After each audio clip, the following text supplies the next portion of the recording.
মাকে যখন দেখতে যেতাম, প্রত্যেক দিন এই জগন্নাথের মন্দিরটা আমি দর্শন করতে করতেই যেতাম। তো কোনোদিনও ভালোভাবে ভিডিও নেওয়া হয়নি, কারণ ওই সময় গাড়িটা এমনভাবেই যায়, ভালোভাবে ভিডিও নেওয়া যায় না। তো সেদিনকে অনেক চেষ্টা করে জগন্নাথ দেবের দর্শনটা ভালো মতন পেয়েছিলাম গাড়ির মধ্যে থেকে। তো প্রত্যেক দিন মানে গোটা একটা সপ্তাহ আমি ভগবান জগন্নাথ দেবের দর্শন করে তারপর মায়ের সাথে দেখা করতে গেছি। মঙ্গলবার মা ভর্তি হয়েছিল, আর আজকে মঙ্গলবার মাকে ছেড়ে দেবে। এই একটা সপ্তাহ যে আমার ওপর দিয়ে কী ঝড় গেছে, কীভাবে যে আমি সব কিছু হ্যান্ডেল করেছি আমি নিজেও জানি না। মানে এই সপ্তাহটা যেন আমার জীবনে সবথেকে দুর্বিষহ একটা অধ্যায় ছিল। তো কী করব না কিছু বুঝতে পারিনি। সত্যি ভগবান কাউকে একা করে দেয় না, সেই জন্য আমার সঙ্গেও আমার এমন একজন ছিল যে সে সত্যি আমাকে সাপোর্ট করে গেছে। তো যাচ্ছি এখন মাকে আনতে, ওই 1.5-2 ঘন্টা লাগবে, ওলাই করে যাবো, মাকে নিয়ে আসবো। তারপরে মাকে নিয়ে এসে মাকে তো যত্ন করতে হবে, মাকে ভালো করে রাখতে হবে, অনেক নিয়ম আছে, অনেক কিছু আছে, সব কিছু দেখে। তো যাই এখন মাকে নিয়ে আসি। যে পথ দিয়ে মাকে দিয়ে এসেছি সেই পথ দিয়ে মাকে আনতে যাচ্ছি। তো সবাই প্রার্থনা করবেন মাকে যেন আমি ভালো করে রাখতে পারি। এখন যাচ্ছি মাকে আনতে। তো আমাদের বাড়ি থেকে তো বেশ অনেকটা টাইম লাগে, আর যতবার গেছি ততবার ওলা করেই গেছি।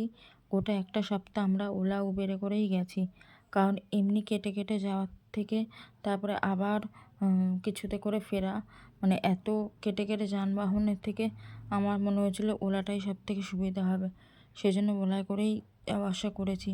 আর এটা হলো মায়ের ভিজিটিং কার্ড। দেখুন, মিতালি বিশ্বাস, 502 নম্বর বেডে। তো এই কার্ডটা তো ওদেরকে আজকে জমা দিয়ে দিতে হবে। তো জমা দিয়ে তারপরে আমি নিশ্চিন্ত হই, কারণ আমি ভগবানকে বলেইছিলাম যে পথে আমি মাকে নিয়ে যাচ্ছি সে পথে যেন আমি ফিরিয়ে আনতে পারি। এবার যখন এখান থেকে উঠছিলাম তখন এত টেনশন ভয় সমস্ত কাজ করছিল যে কী হবে না হবে, মা কতটা ভালোভাবে পারবে কি পারবে না। আজকে আবারও সেই মঙ্গলবার, কিন্তু আজকে আমি আসছি মাকে বাড়িতে নিয়ে যেতে। চলে এসেছি আমি নার্সিংহোমে, অনেকটা আগেই চলে এসেছি। ডাক্তারবাবু যখন আসবে তার অনেকটা আগে। তো কিছু আমাদের পজিটিভ ছিল যেগুলো করতে হতো, তো সেগুলো করার জন্য টাইম লাগতো, তো সেই জন্য চলে এসেছি। আর আমাদের তো সমস্ত পেমেন্ট হয়ে গিয়েছিল, সেই জন্য কোনো প্রবলেমও হয়নি। তো কিছু জায়গায় সই করা, তারপর ওষুধপত্র বুঝিয়ে নেওয়া, তারপরে মার ড্রেস চেঞ্জ করে দেওয়া, সব কিছু মিলিয়েই 2.5-3 ঘন্টা মতন লেগেছে। তো আমাদেরকে বলেছিল আপনারা সেকেন্ড হাফে আসবেন, কিন্তু না, আমরা ফার্স্ট হাফেই চলে এসেছি। তো নার্সিংহোমটা কিছুটা আপনাদের সাথে শেয়ার করছি। নার্সিংহোমটা না আমি যতটা বাইরে থেকে ভেবেছিলাম তার থেকে অনেক অনেক ভালো। এইগুলো যে দেখতে পাচ্ছেন এগুলো সমস্ত কেবিন, এগুলো সবই কেবিন ছিল। আমি মাকে বলেছিলাম কেবিনে থাকতে, মা বললো না আমি কেবিনে থাকবো না। আর এইখান থেকে এই যে এটা লিফট, তা লিফট থেকে সোজা চলে গেলে এদিকে ডান হাতে পড়বে আইসিইউ। আইসিইউ ডান হাতে পড়বে। এই আইসিইউতে মা কিন্তু 1.5 দিন মতন ছিল অপারেশনের পরে। আর তারপরে ওই বিষ্ণুদেবের মন্দিরটা পড়বে। আর এইদিকে গেলে কিন্তু এমনি নর্মাল বেড, জেনারেল বেড সব আছে। আর বিষ্ণু মন্দিরটা এত সুন্দর যে মানে ওখানে গেলে ওখানেই আমি দাঁড়িয়ে থাকতাম, এত ভালো লাগতো। আর এই যে এখানে হলো যাদের স্বাস্থ্যসাথী কার্ড আছে তাদের জন্য এটা স্বাস্থ্যসাথী ডিপার্টমেন্টের থেকে রেখেছে। জলের ব্যবস্থা সব কিছু ভীষণ সুন্দর। আমি বুঝতে পারিনি যে এতটা ভালো। আমি ভেবেছিলাম হয়তো হসপিটালের মতো হবে, বাট পুরোপুরি এটা নার্সিংহোম, কোনো দিক থেকে হসপিটাল নয়। তো সেই ভিজিটিং কার্ডটা নিয়ে বসে আছি, এবার এদেরকে এটা দিয়ে দিতে হবে মনে করে।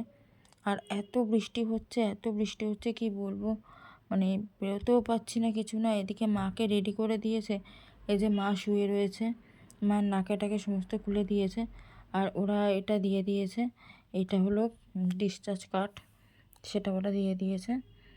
আর এই যে দিদাটা, এই দিদাটার সঙ্গে মা খুব গল্প করতো, ওই দিদা আমার সাথেও খুব গল্প করছিল।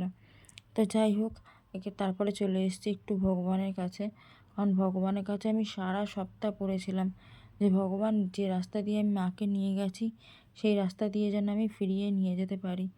তো ভগবান সেটাই করেছে, আমার ইচ্ছা পূরণ করেছে। অবশ্যই আমার মায়ের ভাগ্যের জোর ছিল, মাথার উপর ভগবান ছিল। আমার কথা ভগবান শুনেছে। তো যাই হোক, ভগবানের দর্শন করে নিলাম। নিয়ে এবার বৃষ্টিটা একটু কমতে তারপরে গাড়িতে উঠেছি। তো গাড়িতে উঠেছি, মাকে যেন এই কদিনে কি রোগা হয়ে গেছে, মানে কেমন লাগছে দেখতে। কিন্তু আমার একটাই কথা যে আমি যেভাবে নিয়ে গেছিলাম তোমাকে, ঠিক সেইভাবে বাড়িতে আমি ফিরিয়ে আনবই। তো মাকে বাড়িতে নিয়ে ফিরছি, ভীষণ মজা হচ্ছে। তো আজকে ভিডিওটা কেমন লাগলো জানাবেন। দেখা হবে পরের ভিডিওতে।